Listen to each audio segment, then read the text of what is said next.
एक लड़की मुझसे मिलने आई जिसकी उम्र रही होगी करीब 21-22 साल उस समय, और उसने रोते हुए मुझसे एक बात कही कि मैं गांव में थी, कस्बे में, गांव में कहीं, और वहां मेरे साथ रेप हुआ। जिस तरह से उसने डिस्क्राइब किया बहुत ही घबराने वाली बात थी। मैंने कहा फिर आपने पुलिस कंप्लेंट तो की होगी, पेरेंट्स से बात की होगी। उसने कहा मैं दुनिया में ये बात किसी से भी डिस्कस कर सकती हूँ, आपसे कर सकती हूँ, अपने पेरेंट्स को नहीं बोल सकती, क्योंकि जब मैं छोटी थी कुछ रिश्तेदारों ने ऐसी हरकतें की थी और मैंने जब अपनी माँ को बोला तो मेरी माँ ने मुझे डांट के भगा दिया।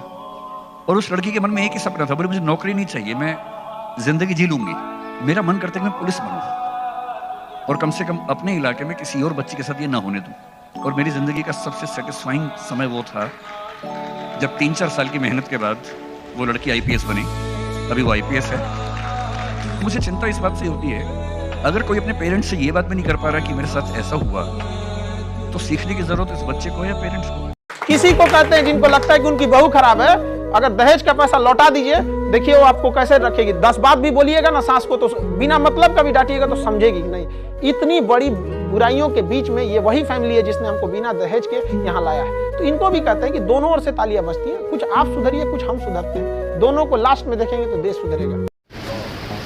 ये 3 काम कर लो आप, और अगर ये 3 काम आपने कर लिया तो आप भी कल यहां बैठोगे और असंभव को मजाक बना दोगे। पहला काम, पूरे एग्जामिनेशन पैटर्न को समझो घर जाकर। नहीं समझते हो, जहां कोचिंग में पढ़ते हो उस टीचर से पूछो कि सर ये है क्या क्या क्या है सर, डिमांड इनकी क्या है सर, ये बेस में क्या चाहते हैं सर, ये प्रीलिम्स में क्या चाहते हैं। कितना पढ़ोगे यार, अगर तुम एक बार सिलेबस उठाकर देखो आईएएस का तो सिर्फ सिलेबस देखकर ही तुम्हारी हालत खराब हो जाएगी। कोई तो फॉर्मूला होगा जो इन लोगों ने फॉलो किया होगा और प्रीलिम्स निकला। इस दुनिया में हर कोई भी आदमी ओमनीसिएंट नहीं है। अभी आप हमसे 4 क्वेश्चन पूछ लो, हो सकता है मैं ही जवाब ना दे पाऊं। दूसरा, सेल्फ इंट्रोस्पेक्शन करो, अपनी क्षमता को चेक करो। और तीसरा, अपनी परिस्थिति को समझो।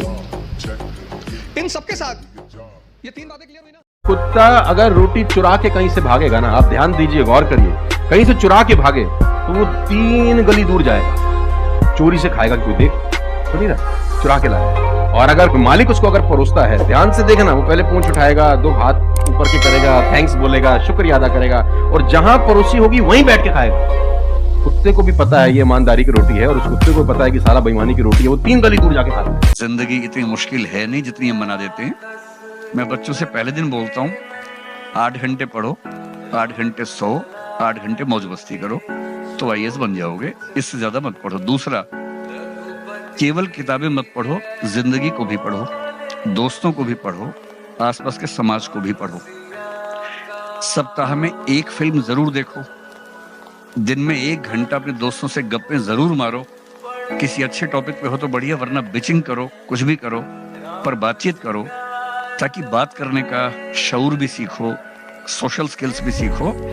और ये जिंदगी जीनी है, आईएएस बनना should be A part of life, it should be life.